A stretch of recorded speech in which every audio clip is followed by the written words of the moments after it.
তুই একদিন কোথায় গেছিলে রে? আর বলিস না, শ্বশুর বাড়িতে গিয়ে বিএপি হয়েছি। সকালে মাংস ভাত থুইয়া পান্তা ভাত খাইছি। ও মা, বিয়েবি বলছিস কেন?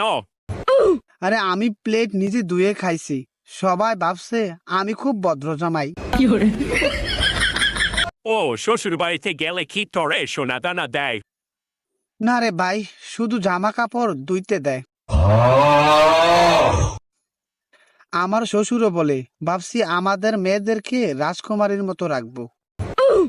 তো বন্ধু, শ্বশুর বাড়িতে ঘর জামাই হবে কবে? প্ল্যান আছে, এবার একটা চাকরি পাই, তারপর। তো বন্ধু, শ্বশুর বাড়িতে লোকজন তোকে কত ভালোবাসে? বন্ধু, হ্যাঁ, কারণ অকারণেই ফ্রিতে দুধ ডিম আর জামাই সম্মান খাই। আর মাঝের মধ্যে বউয়ের ঝাঁটাপিটাও খাই।